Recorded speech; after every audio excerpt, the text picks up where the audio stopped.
Oi, gente! Sejam bem-vindas e bem-vindos ao Conexão Cultura, programa que te conecta com a cultura em São José dos Campos. E olha, o programa de hoje foi completamente tomado pelas mulheres. Mulheres maravilhosas que também são artistas aqui da nossa cidade e região, né, Rafa? Isso, Tami. Olha, a gente vai do audiovisual ao futebol no Conexão de hoje, na companhia de mulheres que desenvolvem trabalhos incríveis.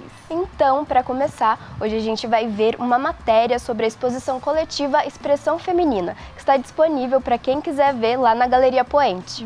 E para falar de cinema autoral feito por mulheres, tivemos a oportunidade de conhecer a Flor Filmes, uma produtora aqui da região. E o que não falta nesse programa é indicação. Então vamos conhecer mais sobre a Hello Sunshine, uma produtora que já virou sinônimo de qualidade em Hollywood. E para fechar, tem também passeio pelo Museu do Futebol, aqui em São José. Olha, então puxa sua cadeira e vem com a gente, porque eu já vou chamar a nossa primeira matéria. A gente vai te dar um gostinho da exposição Expressão Feminina, que reúne o trabalho de 5 mulheres que são artistas daqui da nossa cidade. Confere só.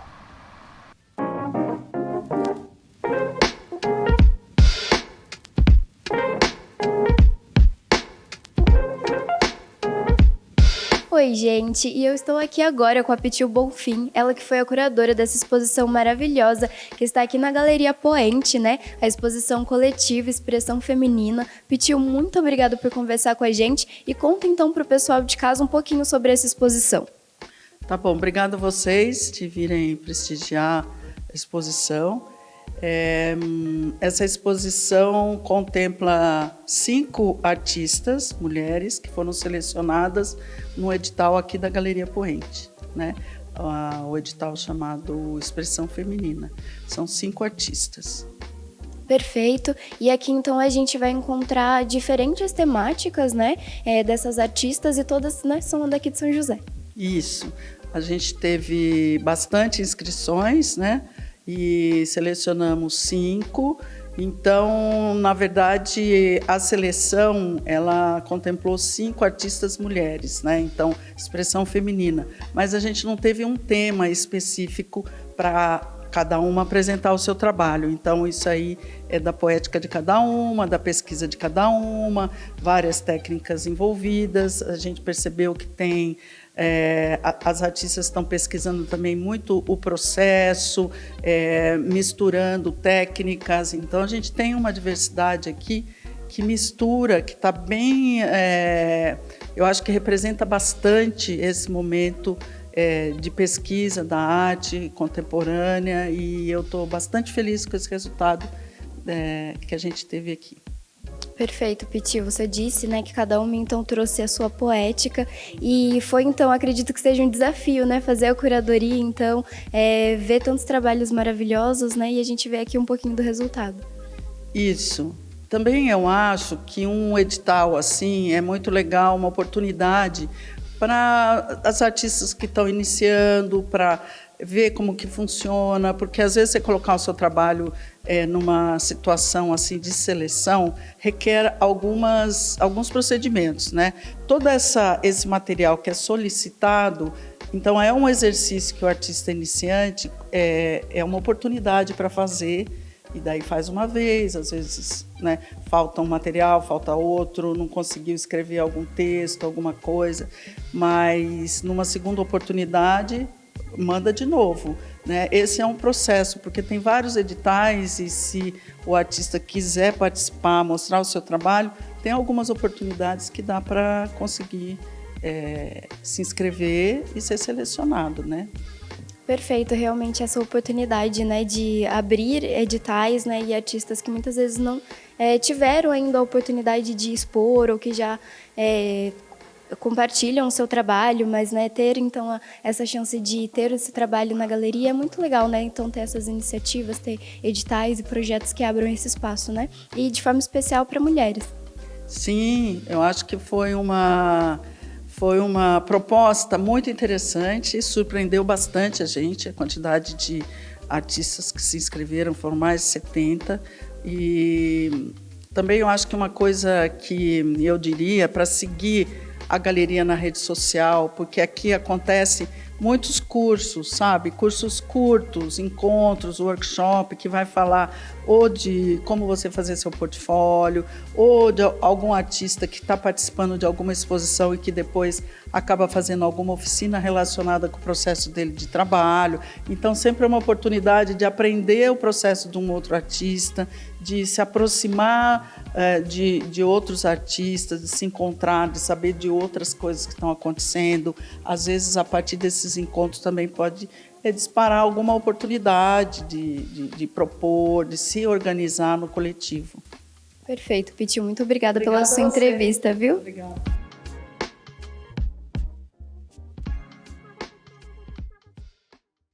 5 artistas maravilhosas, adorei conhecer mais sobre o trabalho delas e reforçando, gente, o endereço, então, dessa exposição, tá lá na Galeria Poente, que fica, então, vou passar o endereço para vocês, na Avenida Anchieta, no Jardim Esplanada. Passa lá, hein?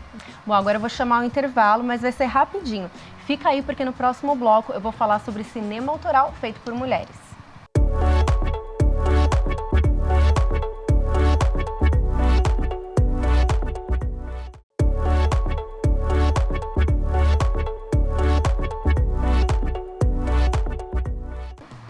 E agora eu quero te chamar para conferir uma conversa sobre cinema autoral que eu tive com 2 mulheres maravilhosas, que são responsáveis pela produtora Flor Filmes. Só para vocês já ficarem sabendo, elas têm filmes que foram para festivais nacionais e internacionais, viu? Olha só. Eu tô aqui agora com a Carol Lobo e a Cris Vale e o papo de hoje é sobre mulher no cinema, atrás e à frente das câmeras. A Carol e a Cris integram a Flor Filmes, é uma produtora aqui da nossa região que tem o objetivo de potencializar o protagonismo feminino nos cargos de liderança no mercado de cinema e também, gente, de transformar o papel social da mulher no geral, né? Trazendo isso também nos temas das suas produções. Não é isso, meninas? Olha, elas têm uma equipe majoritariamente feminina e elas já somam 7 produções de curta-metragem, incluindo o premiado Duda, que é um curta do gênero de terror, né, gente? Que fala de depressão pós-parto e que foi muito bem recebido pela crítica e muito premiado também.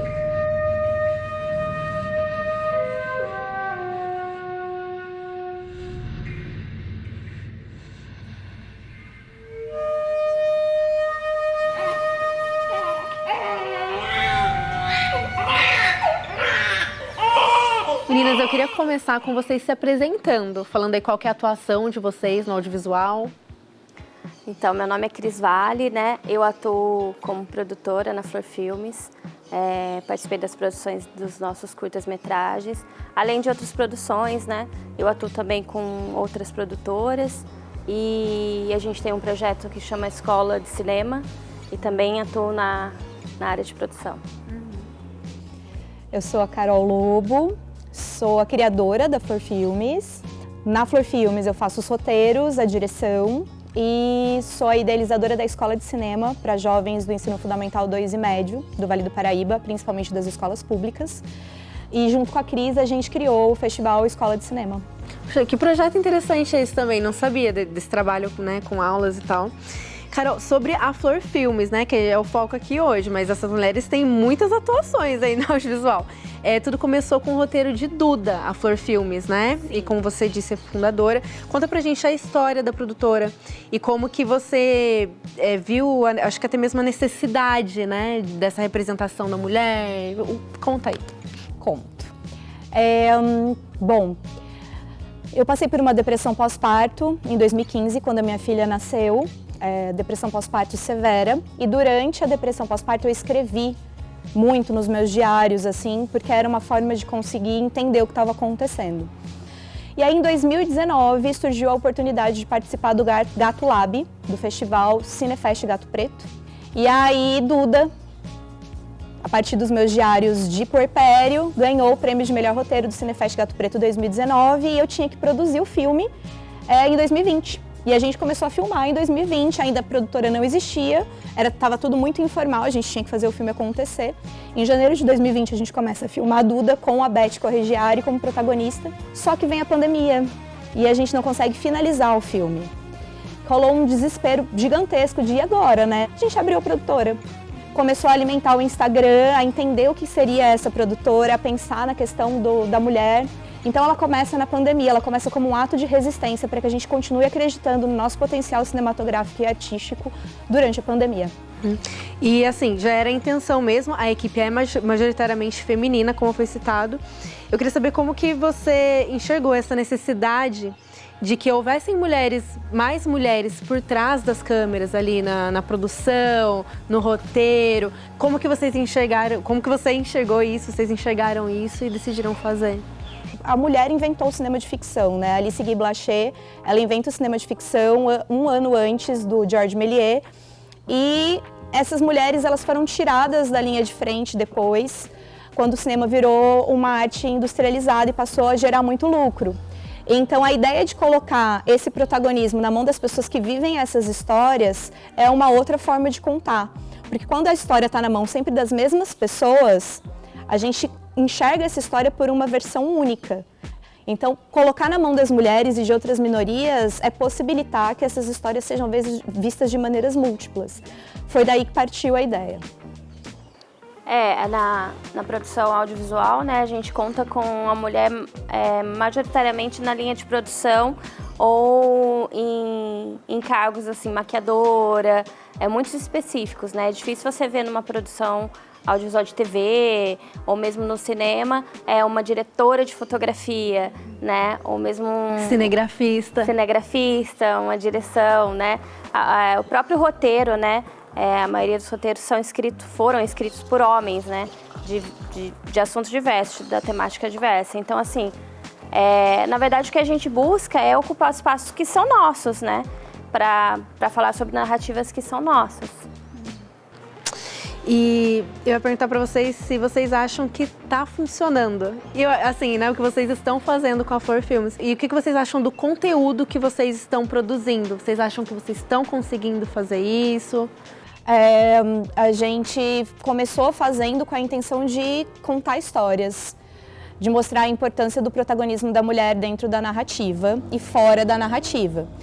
Não foi com foco nos prêmios, mas Duda teve uma projeção nacional e internacional gigantesca. A gente acabou de sair de um festival gigantesco na Europa, que é o Festim. E ganhamos muitos prêmios. A gente ganhou prêmio no Cinefest Gato Preto, Cine Urutu, o prêmio do Festival de Curtas de Taubaté, a gente ficou com um segundo lugar. Ganhou como melhor drama de horror em Florianópolis. Ganhamos o Corvo de Gesso, ganhamos o Festival de Santos. Ganhamos o filme Bauru, fomos indicados a vários prêmios com Duda. Então foi quando percebemos que, se estamos sendo indicados a prêmios, está passando por uma curadoria especializada, a gente está falando de alguma coisa que precisa ser dita.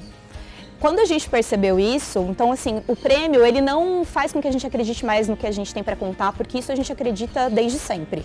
O prêmio ele serve para falar assim, caramba, vocês estão no caminho certo, continuem. Então a gente não abriu mão, a partir de Duda, de contar histórias com protagonistas mulheres. A partir do momento que a gente começou a fazer, pessoas começaram a vir atrás da gente, você descobriu que a gente existe, fomos contratadas para fazermos outras produções, ou seja, o universo todo se moveu junto com o nosso movimento.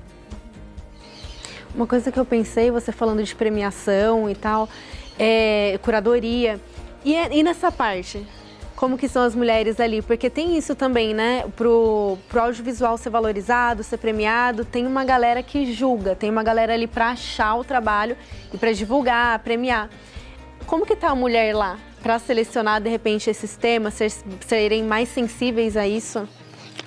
É desafiador, né, porque a gente encara uma sociedade machista, né, patriarcal, mas a gente consegue perceber que alguns festivais se abrem para isso, né? O primeiro festival que Duda passou, que foi o Santos Film Fest, ele foi um festival de curadoria de homens e jurados majoritariamente homens, né? Mas tinha um jurado que ele desenvolvia a temática do terror e ele enxergou em Duda realmente aquilo que a gente estava querendo mostrar. Né? Então, assim, foi muito importante para abrir as portas mesmo, né? Foi o primeiro festival que Duda foi selecionado. O Interior é muito potente enquanto produção audiovisual, mas a gente está sempre concorrendo com produções de grandes produtoras da capital, né? A gente não conseguiria contar essas histórias que a gente está contando se a gente tivesse uma produtora que fosse muito mais comercial e industrial. No interior, eu acredito que a gente tem um potencial maior para desenvolver o que a gente tenta. Legal, tem a vantagem.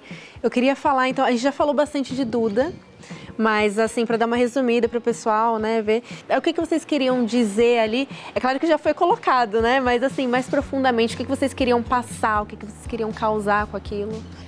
Duda é um filme surrealista de terror sobre a depressão pós-parto e os horrores do puerpério. Ao criar um roteiro a partir disso e o filme, a gente trabalhou muito com cortes bruscos durante a produção, que muitas pessoas vão falar, caramba, esse corte veio da onde, né? Por que essa pessoa fez esse corte? E é justamente essa sensação de corte na pele mesmo. Existe um cinema que é um cinema da sensação. Muito para além da lógica racional e industrial, é um cinema que faz você sentir a dor da mãe. Então é um cinema para ser assistido com o corpo todo. Depois racionalizar sobre o filme. Tem muita gente que fala, nossa, eu não entendi o final. Eu falei, mas não é sobre o final. Uma narrativa ela não precisa ser a jornada do herói. Ela pode ser uma jornada num dia das nossas vidas. Ela pode ser uma jornada pelos nossos medos, pelos nossos anseios. E eu sempre pergunto, o que você sentiu?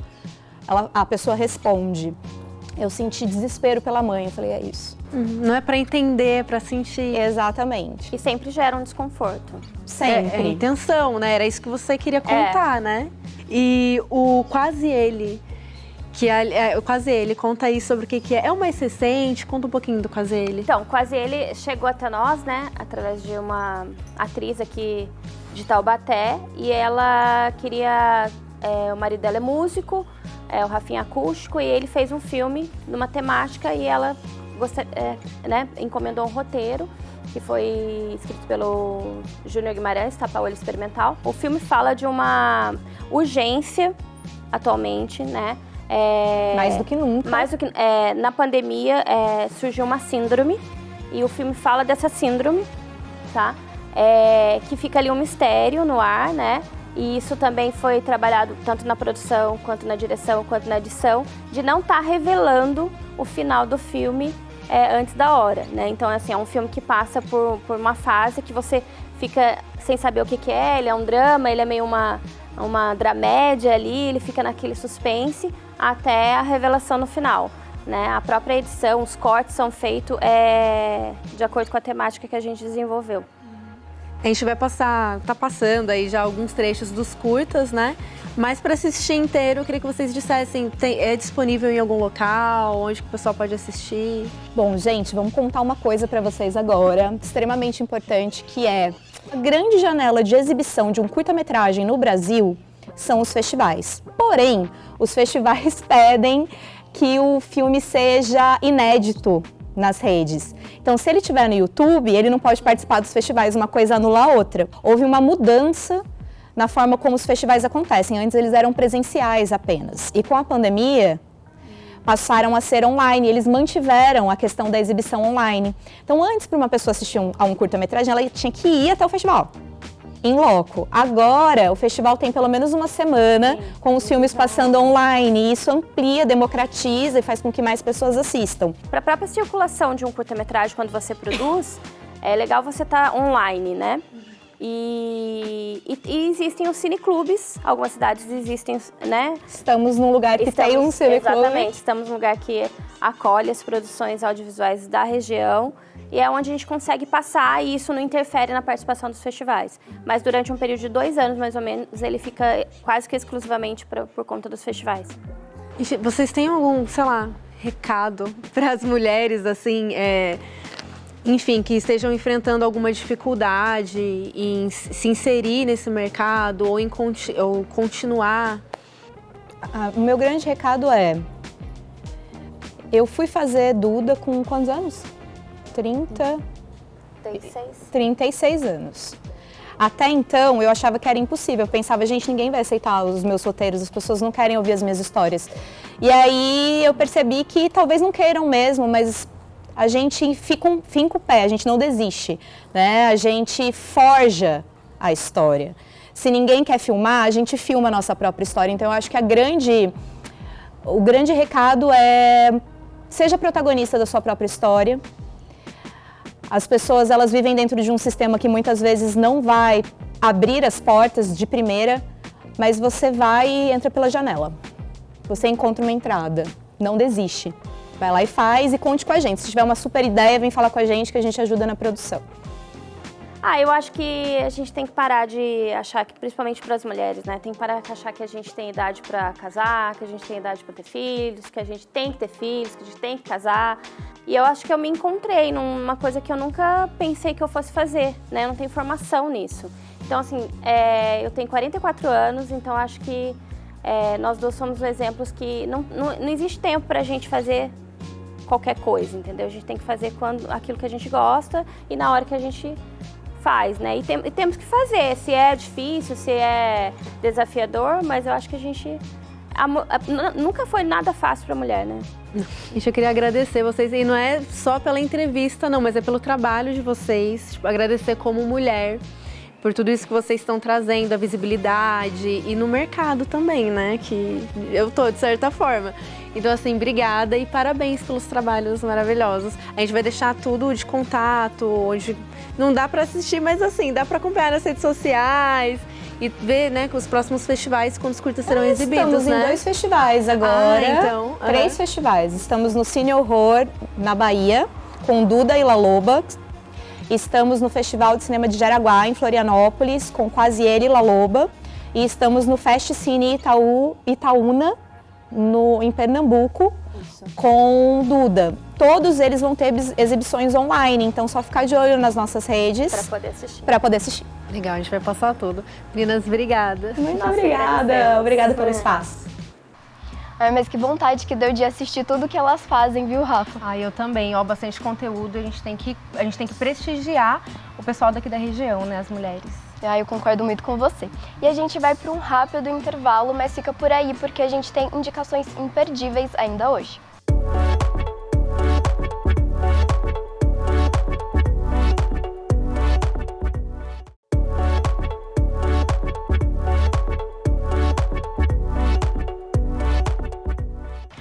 E agora eu quero indicar para você uma produtora que eu gosto muito, a Hello Sunshine, da Reese Witherspoon. Dá só uma olhada. Se você gosta de acompanhar a TV ou cinema norte-americano, provavelmente você já viu algum trabalho da atriz Reese Witherspoon. Eu vou pra Harvard. Let me fix my crown. Mas você sabia que a nossa Legalmente Loira também está por trás da produção de grandes sucessos, como Daisy Jones and the Six? Billy, you wrote a good song, not a great one. Did you guys want to record something or fight more? I'm fine either way. E Big Little Lies. None of us really see things as they are. We see things as we are. We have this dirty secret. Pois essa é a nossa indicação da vez, a produtora Hello Sunshine, que foi fundada no ano de 2016 por Reese Witherspoon, após muita insatisfação em encontrar sempre os mesmos papéis fúteis, em histórias que raramente revelavam um protagonismo feminino, e a crítica é feita diretamente a Hollywood. I just remember getting this really crappy script, and it was 2 women fighting over this male lead who was acting like an idiot. And both the parts were offensive, and there were tons of boob jokes. And I called my agent, I said, I'm not doing this, I'm not interested, And she said, every actress in Hollywood wants these parts. And they got an Oscar winner to play one of them, in fact. And I thought, well, that's it, I've had enough. I've had enough of what the pipeline is. Nobody's developing for women. Nobody's developing movies that put women at the center of the story, and I'm just gonna spend my own money. And so I self-funded a company. Because I also didn't want to exist within a studio system that wouldn't be making films that had women at the center of them. Witherspoon, ao lado de Sarah Harden, atual CEO da Hello Sunshine, levam a empresa com lemas como mudando a narrativa para a mulher e colocamos as mulheres no centro de cada história. The first time she said, this company's not about me, right? It was about solving industry problems and providing a company that we could bring voices into storytelling that have been structurally marginalized and isolated from Hollywood. And when you talk about our population, people of color, women, LGBTQ folks, it is like nuts when you look at the composition of who has power in the media industry. And that was the conversation we had the first time. Com histórias escritas e protagonizadas por mulheres, a produtora Hello Sunshine coloca força feminina em todo o processo de criação de cada filme e série. Afinal, até a equipe de pré- e pós-produção da empresa é majoritariamente composta por mulheres. I am for truth, no matter who tells it. I'm for justice, no matter who it's for or against. E olha, a Hello Sunshine é novata no mercado audiovisual, mas já soma diversas premiações, do Emmy ao Globo de Ouro, e virou referência, construindo um verdadeiro legado de produções de alto nível, com histórias inspiradoras de mulheres fortes e reais. Olha, também vou te falar uma coisa. Hoje eu aumentei bastante a minha listinha ali de produção audiovisual para assistir, bastante coisa. Nossa, eu também. Tem um monte de coisa para assistir e um monte de exposição pra gente ver, né? Mas eu gostei bastante. Espero que vocês também tenham gostado do programa de hoje. E se você está assistindo a gente pela TV no canal 12.3, saiba que todo o nosso conteúdo fica também disponível no nosso canal do YouTube. É o youtube.com/câmerasjc. Só vocês conferirem lá. E a TV também tem um Instagram cheio de informações para o pessoal acompanhar bastidores e todas as pautas que estão por vir. É o TV Câmara SJC. Segue a gente lá também. Até semana que vem. Até, gente!